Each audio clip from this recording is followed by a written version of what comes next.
গারুলিয়ায় হামলার ঘটনায় জড়িতদের গ্রেপ্তারের দাবি প্রদেশ কংগ্রেস সভাপতি শুভঙ্কর সরকারের।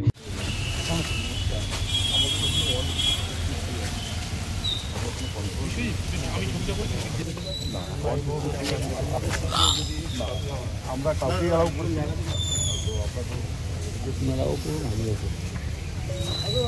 গোলমাল বাড়ুক, আমরা সেই নিয়ে চাই।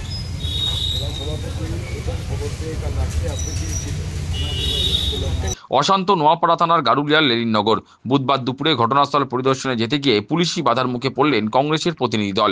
প্রদেশ কংগ্রেস সভাপতি শুভঙ্কর সরকার, উত্তর চব্বিশ পরগনা জেলা শহরাঞ্চল সভাপতি তাপস মজুমদার, বিপুল ঘোষাল ও অশোক ভট্টাচার্যরা এদিন ঘোষপাড়া রোডের ইছাপুর চোরবাজার থেকে গারুলিয়া লেনিননগর যাওয়ার চেষ্টা করেন, কিন্তু পুলিশ কংগ্রেসের প্রতিনিধি দলকে আটকে দেয়। সেখান থেকে বেরিয়ে তারা নোয়াপাড়া থানায় গিয়ে স্মারকলিপি জমা দেন। প্রদেশ কংগ্রেস সভাপতি শুভঙ্কর সরকার পুলিশকে স্বাধীনভাবে কাজ করার পরামর্শ দেন। তিনি দাবি করেন, ঘটনায় জড়িতদের অবিলম্বে গ্রেপ্তার করতে হবে, তবে নিরীহ মানুষজনকে গ্রেপ্তার করা যাবে না। তার বক্তব্য, লেনিননগরে তৃণমূল নেতাদের ঢুকতে দিলে তারাও কিন্তু জোর করে সেখানে ঢোকার চেষ্টা করবে। কাগজ দেখিনি, এই কারণে আমরা কোনোভাবেই চাই না যে আমাদের কোনো জিনিসের জন্য পুলিশ বললেন আমরা এই এলাকাটাকে শান্ত রাখতে পারলাম না, তাতে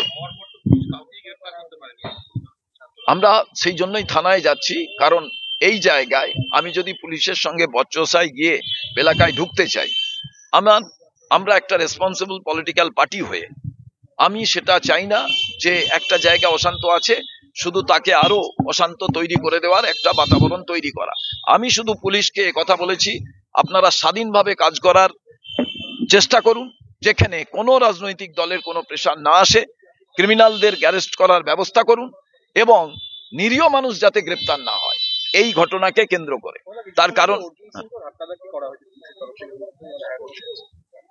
দেখুন, আমি জানি না, সেই পরিস্থিতি তো আমি দেখিনি, কিন্তু আমি মনে করি যখন পুলিশ বলছেন আইন শৃঙ্খলা রক্ষার জন্য আমাদের না যেতে দেওয়া, আমি দেখব যে তৃণমূলের কোনো নেতা এসে যদি চলে যেতে চান আর তাকে অ্যালাউ করা হয়, আমি আবার কালকে আসবো, এসে তখন ঢোকার ব্যবস্থা করব। তখন আমরা পুলিশের সঙ্গে গোলমাল করব। ওনারা যখন বলছেন কাউকে আমরা যেতে দিচ্ছি না, আমরা মানে ল বাইন্ডেড সিটিজেন, আমরা সেটাই মানতে চাই, আমরা আইন মেনে চলি। না, সেটা তো ওই জায়গায় আমরা পুলিশের সঙ্গে বিশদভাবে কথা বলতে চাইছি। আরো তারা বললেন, আপনারা দেখলেন পুলিশ এখানে এলেন, তারপরে বললেন সবার সামনে হবে না, আমরা আরো বিশদ কি জানতে চাইছি, এরপরে আমরা যেতে চাই। এবার আমরা থানায় গিয়ে তো কথা বলছি।